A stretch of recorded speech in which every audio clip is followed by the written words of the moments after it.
L'église de Dieu, ce n'est pas les dénominations. L'église de Dieu, ce n'est pas la composition familiale. Mais l'église, c'est la révélation de la connaissance de qui est Christ. Écoutez bien, l'apôtre Paul a dit, j'ai bâti le fondement comme un sage architecte. Personne ne pourra bâtir un autre fondement que celui que j'ai déjà bâti. Et il dénomme lui-même ce fondement-là. Il dit le fondement que j'ai bâti, c'est la connaissance de Christ. Il dit encore ceci.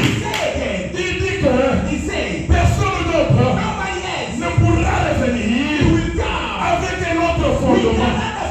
Tout ce que nous avons, c'est de venir avec la pierre pour bâtir sur le fondement. Le fondement existe. Ce fondement-là, c'est la connaissance de Christ.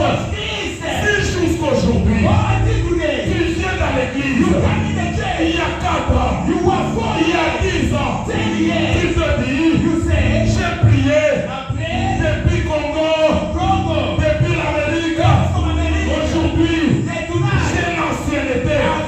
Quand tu regardes même les gens dans l'église, tu dis cela, ce sont des nouveaux, ils ne connaissent rien. Mais lorsqu'on regarde, sans connaissance de Christ en toi, tu y as encore quelqu'un qui a des fissures et ta maison est prête à s'écouler. Amen, amen. Le véritable fondement, c'est la connaissance de Christ.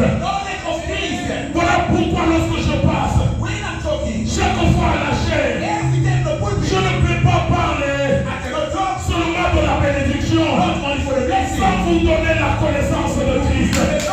Puis avoir la connaissance, c'est plus que la bénédiction matérielle.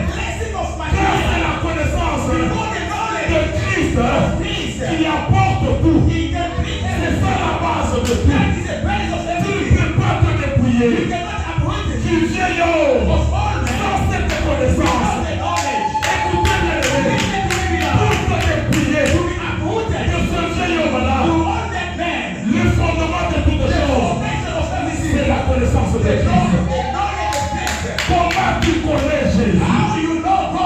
Comment tu connais Christ? Si je te posais la question, qui est Jésus pour toi? Il y aura plusieurs réponses ici. Ton Dieu que tu pries, qui est-il? Tu vas peut-être me dire, oui, puisque j'étais malade et il m'a guéri. Ce sont des signes qui font que tu puisses sentir qu'il y a l'existence de Dieu. Mais dans toi, tu dois avoir la révélation et la connaissance de qui est Christ pour toi.